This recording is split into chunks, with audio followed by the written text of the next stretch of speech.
የዛር መንፈስ ለብዙ ነገር ይዳርጋል። ቤተሰቦች ህይወታችሁን ከልጅነት ጀምሮ ተረክቧችሁ እሱ እንደሚፈልገው ሲያኖራችሁ የመጣው እሱ ስለሆነ ለከለር ምርጫዎቻችሁ፣ ለምግብ ምርጫዎቻችሁ፣ ለህይወታችሁ አቅጣጫ ምርጫ ሁሉ ወሳኝ የሚሆንበት ሁኔታ አለ። ሳታውቁት የህይወታችሁ አቅጣጫ እስር ቤት ሊሆን ይችላል፣ ሆስፒታል ውስጥ ያልጋ ቁራኛ ሊሆን ይችላል፣ ትዳር ላይ ሆናችሁ የጭቅጭቅ ትዳር ሊሆን ይችላል። የህይወታችሁን አቅጣጫ በዚህ ልክ ሊያስተካክለውና ሊቀይረው ሁሉ ይችላል። ምን ዛር ነው ይሄ? ዛር መንፈስ እናንተን ያውቃችኋል፣ በደንብ ነው የሚያውቃችሁ። ከልጅነት ጀምሮ አብሮ ስላደገ ምን እንደምትወዱ፣ ምን እንደምትጠሉ፣ ምን እንደምትበሉ፣ ምን እንደምትጠጡ፣ አለባበስ፣ ሁሉ ነገራችሁን አብሮ ስላደገ ያውቀዋል። መተት ግን አሁን የመጣ መንፈስ ነው። ደጋግሜ ነው የምናገረው። ዛሬ የመጣ ወይ ቅርብ ጊዜ የመጣ መንፈስ ስለሆነ መተት እናንተን ለማወቅ ወይ ጊዜ ይፈጅበታል ወይ ደግሞ ቀስ እያለ ነው ከእናንተ ጋር የሚዋሃደው። ዛሩን አስፈቅዶ ለዚያው ልግባ እባክህን ፍቀድልኝ ይሄ ልስራ ብሎት እና ገባ ተብሎ ነው የሚገባው። ስለዚህ ዛሩ ሰራዊት ይፈልጋል፣ መናፍስት ይፈልጋል፣ ይሰበስባቸዋል። እና እናንተን የብዙ ሰዎች መሰናከያ እንድትሆኑ ከፈለገ ምን ያደርጋል? የሌላችሁን ነገር ብዙ ነገሮችን ይሰጣችሁና ከዛ በኋላ የሆነ ሳለ ጠብቆ፣ በተለይ ጠቋር ከሆነ ቀን ጠብቆ ያዋርዳል።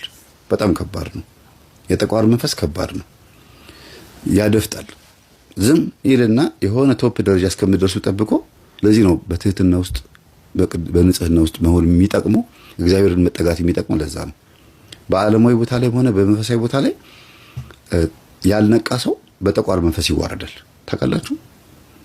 ዝም ይልና ልክ በቃ እንትን ውስጥ ሲገቡለት እነዛን ሰዎች ፍጥፍጥ ማድረግ ይችልበታል።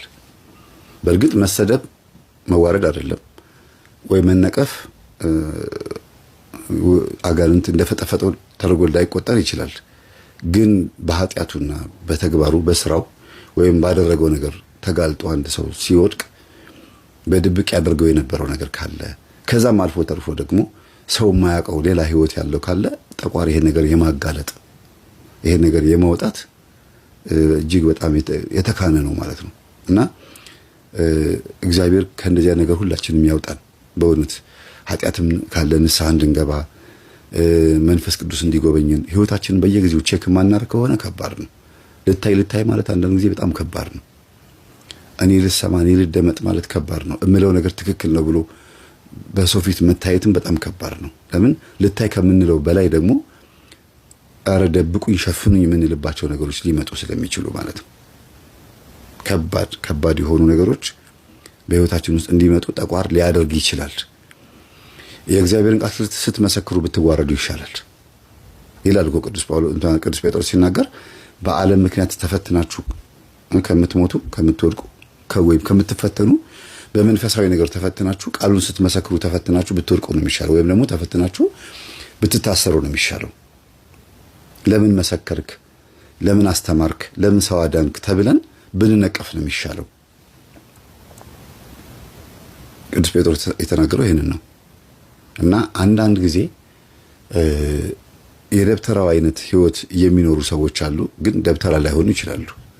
የእናትና የአባቶቻቸው ዛር ደግሞ ግብሩን ከነሱ ህይወት ፈልጎ ያስጠጣቸዋል፣ ያሰክራቸዋል፣ እንደፈለገ ያዞራቸዋል።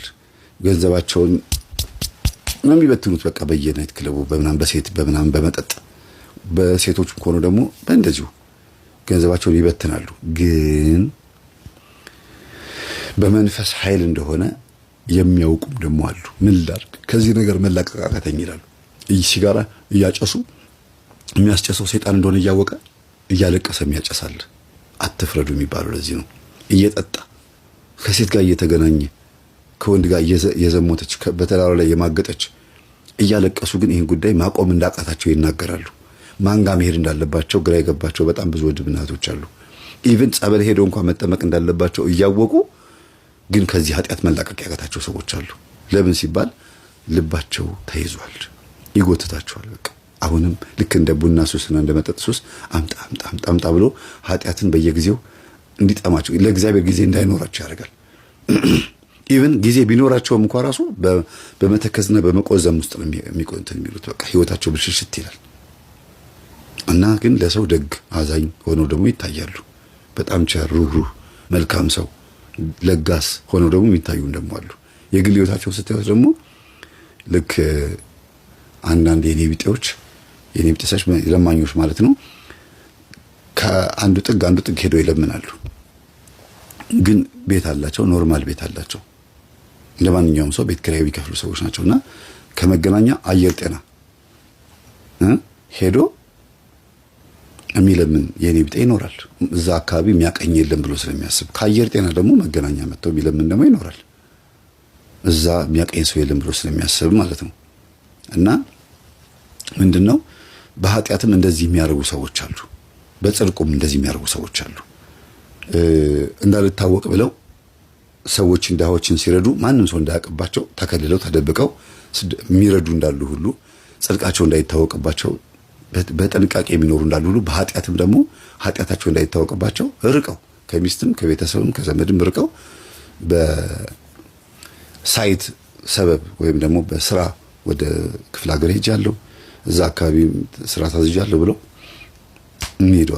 እንደገና ደግሞ ሆን ብለው ተመድበው ወደ ክፍለ ሀገር ከሚስታቸው ተነጥለው ሄደው ተመድበው እንዲሄዱ ከክፍለ ሀገርም ደግሞ ወደ አዲስ አበባ እንዲመጡ በማድረግ ራሳቸውን በዚህ ልክ የሚደብቁና ኃጢአት እንደፈለጉ የሚያጣጥሙ ሰዎች ደግሞ ይኖራሉ። በወንድም በሴትም አለ፣ በሁሉም ጾታ።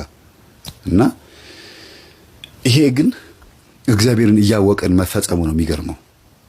መንፈሳዊነት ባይኖረንም ግን እናውቀዋለን። ጭልጥ ያለ መንፈሳዊ ባንሆንም ግን ይገባናል። ከዚህ ነገር ግን መላቀቅ ይከብደናል። ሁልጊዜ ቀለል አድርገን ታካች ሆነን የምናየው ይሄን ጉዳይ ለምን? ቁርጥ ውሳኔ መወሰን ስለማናቅበት ስለማንችልበት። አንድ ጊዜ ቁርጥ ማድረግ በቃ ቆራቢን መሆን ፈልጋለሁ፣ በቃ ከዚህ በኋላ ይበቃኛል፣ ኃጢአት ይበቃኛል ብሎ አንድ ጊዜ ቁርጥ ማድረግ፣ ማስደንገጥ መንፈሱን። አንድ እናት ምን አሉኝ፣ የጨሌ ጣሉ እያልኩኝ እየወተወትኩ ሳስቸግራቸው ልጄ ከአፍ ያጠብቅ የምታደርገውን አድርግና አስጥለኛል ነው እንዲህ አልኩኝና ምን ማለታቸው እንደሆነ ገባኝና በሁለት ጆግ ጸበል በሩፋኤልና በገብርኤል ጸበል እሳቸው የሚወዱት ሁለቱን ታቦታት ነውና ማዘር እንዴት ነው ሰላም ነው ቢስል ጊዜ እግዚአብሔር ይመስገን ግባ አሉኝ። እሺ ማዘር ነው እቺን ዕቃ ተቀበሉኝ አንድ ጊዜ ዕቃ ይዤ ነው አልሳልሽ ጊዜ ምን ይዘሃል አሉ። ብቅ ሲሉ ቾፍ አረኳቸው፣ ወጣ ሄደ። ደነገጠ። እሳቸው ፈቅደዋል፣ ስለፈቀዱ ነው የሆነው። ተፈነገለ፣ ወደ ኋላ ተንፈራፈረ። ከዛ በኋላ ውልቅ ብሎ ሄደ። ምን አሉ ሲነሱ እንደ ቁራ የሆነ እንደ አሞራ የመሰለ ነገር ከላይ ላይ ብን ብሎ ሲሄድ አየዋሉ። ብዙ ሰዎች እንደዚህ ነው የሚታያቸው። ደንግጦ የሚሄድ መንፈስ እንደዚህ ነው የሚታየው። እና ከዛን ቀን ጀምሮ ጨሌውን እናቃጥል፣ እሺ፣ ንስሐ ገቡ፣ እሺ፣ ቆረቡ፣ እሺ፣ በቃ ታዛዥ ሆኑ ሴትዮዋ።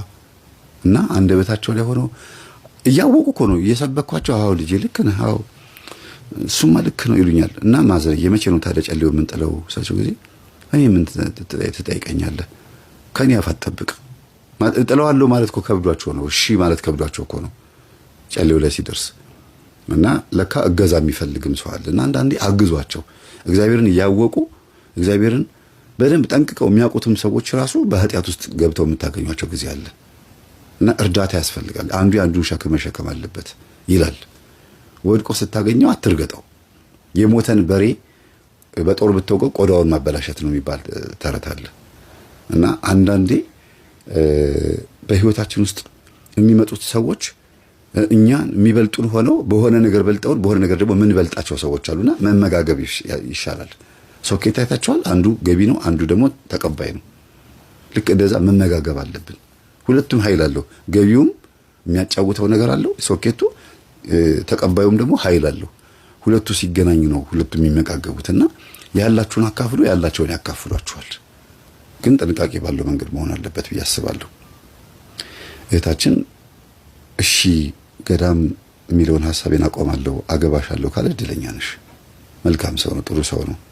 እናቱ የዳኑበትን ነገር ደግሞ ልንገራችሁ። እሱን ሳልናገር ማለፍ የለብኝም። በጥበብ ተጠቅሜ ነው እናቴን ያዳንኳት ብሎ ነበር አይደለም? እና ድጋሚ መጠመቅ አለብሽ እማዬ። ምክንያቱም ያን ጊዜ እኔ የደገምኩት ድግምት ና እሷ ውስጥ ምን ታረጋለህ እናቴ ልቀቅ፣ እኔ እናንተ አብረን እንሆን ብዬ ነው ጠርቼው እኔ ጋር ያመጣሁት። ግን አንቺ ጋር ደግሞ የሳቦ ደግሞ የራስሽ ዛር ይኖራል። ስለዚህ እሱን ዛር መንፈስ አስወግጂ ብሎ እናቱን አሁን ደግሞ በተራቸው ጸበል ገብተው ደግሞ እሳቸው እየጮሁ ነው ያሉት ማለት ነው። እና እናቱ ጸበል በገቡ በሶስተኛ ቀን ነው መጮህ የጀመሩት። እሱ በገባ በ20 ምናምን ቀን ነው የጮኸው። እሳቸው በገቡ በሶስተኛ ቀናቸው ዛሩ ያው ጨንገር ነው መንዘፍዘፍ ጀመረ። ጨንገር ደግሞ ታውቁታላችሁ የደም መንፈስ ነው፣ ኃይለኛ መንፈስ ነው። ዱላ ይወዳል፣ መማታትና መገረፍም መጋረፍም ይወዳል። እንካቀመስ እየተባለ በመቁጠሪያም እየተመታ ነው ያለው። እለቃለሁ ቶሎ ሄዳለሁ አታሰቀውኝ እያለ ነው። ቶሎ አትሄድም፣ ቶሎ እንድትሄድ አይፈቀድልህም ብለውታል የሚያጠምቁት አባቱ። ምክንያቱም ምን ይመስላችኋል? ምክንያቱም ቶሎ ሊሄድ ብሎ የሚል መንፈስ ብዙ ጊዜ የመደበቅ ባህሪ ያለው። እሺ ብላችሁ መሸኘት የለባችሁም። ቆይ ለምን እሱ ሊሄድ ስላለ አይደለም፣ እናንተ አሁን መሄድ አለበት ብላችሁ ስትሉ ነው መሄድ ያለበት። ሄድኩ ስላለ ሄዳል፣ አዎ ሄድኩኝ እኮ በቃ ሄድኩ ይላል። በቃ ሄጃለሁ ይላል። ከሄደ ሄጃለሁ ለምን ይላል? ከሄደ እኮ ድምፁም የለም ማለት ነው አይደል? ስለዚህ እያጭበረበረ ነው ማለት ነው። እና ቤተሰቦቻችሁን እግዚአብሔር ይፈውስላችሁ። ወንድማችን ልጅቷም ከስብራቷ ድና እሱም ከመናፍስት ጸድቶ ከዛ ሁሉ የዝሙት መንፈስ ከዛ ሁሉ ገንዘብ ማባከን ወጥቶ አሁን በመጠኑ እየኖረ ያለ ሰው ነው። ልታይ እንኳን አይደለም። መኪናውን ሸጦ ቪትስ ነው የገዛው። የ7 ነው የ8 ሚሊዮን ብር መኪና ነበር ያዘው። ያንን ሸጦ ቪትስ ገዝቶ ቀለል ያለ ኑሮ እየኖረ ነው ያለው። ቪትስ ማለት እንግዲህ በአሁኑ ሰዓት የድሮ ላዳ ማለት እንጂ አይደለ? የአሁኑ ጊዜ ላዳ ማለት እንጂ እና በቃ በሰው ፊት ሾማ መታየት አይፈልግም። በፊት በጣም ነበር ከባድ የሆነ ስነ ምግባር ነበር የሚያሳየው። አለኝ ለማለት ያለውን ለማሳየት የማያደርገው ጥረት የለም። እሱ የሄደበት ሆቴል ላይ ያሉት ሴቶች ይመኙታል። ከዛ ደግሞ ምኞታቸው ቢፈጸምላቸዋል ብር ይሰጣቸዋል። እንደዛ ነበር የሚቆየው። አሁን ደግሞ ጭራሽ ወደ ሆቴል ነው ወደ ካፌም ራሱ አይሄድም። ቤተክርስቲያንና ቤቱ ነው የሚመላለሰው። ካፌ ወይም ደግሞ ጁስ ቤት እሷ የከፈተቻቸው ቦታ ላይ አብሯት ይውላል ማለት ነው። አይገርም? እና ቅዱስ ሚካኤል ልጁን ሰበሰበ ማለት ነው። ያንተ ልጅ ነው ስለተባለ ልጁን ሰበሰበ። እኛም የሱ ልጆች እንድንሆን መመኘት ያለብን። የግዴታ ለመዳን የስለት ልጅ መሆን አለብን ወይ? አይደለም። ግን ልክ የስለት ልጅ ሆኖ እንኳን እንዴት ኃጢአት ውስጥ ገብቶ እንደተጨማላለቀ ደግሞ ማየት አለባችሁ። ፈቃድ ግን ይፈልጋል። ልጄ ነው ብሎ እንኳን ዝም ብሎ ናተ ምናምን ብሎ ሰብስቦ አልወሰደውም። ፈቃድ ይፈልጋል። በህልምም ይመክረዋል፣ በምንም ይመክረዋል። በእርግጥ ያሳየዋል፣ በሰባኪም በምንም እና ቅዱስ ሚካኤል ቢቸግር ምን አደረገ እንግዲህ እቺ ሴት እግሯ እንዲሰበር አደረገ። ከዛ እሷን ለማስተመም ሲሄድ እና አንዳንዴ ስብራታችን ለሆነ ሰው መጠገኛው ነው የኛ ስብራት ስላችሁ ይሄ መጎዳታችን በሐዘን መጎስቆላችን ሳይሆን እኛ ተጎድተን ሰዎችን ልንጠቅም ስንሄድ ዋጋ አለን። በጎነት መልሶ ይከፍላል የሚባለው ይሄ ነውና የአንዳንድ ሰዎች ስብራት የአንዳንድ ሰዎች ሞት ለአንዳንድ ሰዎች ደግሞ ከሆነ ጉድጓድ መውጫ ነው። አንዳንድ ሰው እናቱ ስትሞትበት ትክክለኛ ህይወት መኖር ይጀምራል። አባቱ ሲሞትበት ወንድሙ ወይ ደግሞ አጠገባቸው ያለው ሰው ሞት ሲመጣ የሚባነን ሰው አለ። አንዳንድ ሰው ደግሞ ሞት በቤቱ ሲገባበት እግዚአብሔርን የሚከዳ ሰው ደግሞ አለ። ለምን ሞተችብኝ ለምን ሞተብኝ ብሎ ደግሞ እንደገና እግዚአብሔርን ደግሞ የሚከስ ደግሞ አለ። ስለዚህ እንደ አመለካከታችን ነው ማለት ነው። ግን የእግዚአብሔር እገዛ ያለበት ከሆነ ልክ እንደዚህች ልጅ ተሰብራ አልጋ ላይ ሆና እየታከመች ይሄን ልጅ ደግሞ ልቡን እያከመችው ነበር ማለት ነው። ስለዚህ የእግዚአብሔርን ስራ በየት በኩል ነው የመጣ አታውቁትም። ያቺ ልታጭበረብሮ የነበረችው ሴት ከፍቅረኛዋ ጋር ሆነ ልታጭበረብሮ የነበረችው ሴት ተረሳቻል። ረስተናት በቃ የለችም እዚህ ውስጥ። ወደዚች ልጅ ህይወት ነው የመጣው። እግዚአብሔር በሷ በኩል መጣለት ማለት ነው። እና በአንድም በሌላ መንገድ እግዚአብሔር ይናገራል። የሰው ልጅ ግን አያስተውልም። ኢዮብ 33:14 እስኪ ጻፉትና ገጣሚውን ጨርስ። ስለነበረ ሰዓቱ ለአምላካችን ስም የተመሰገነ ይሁን።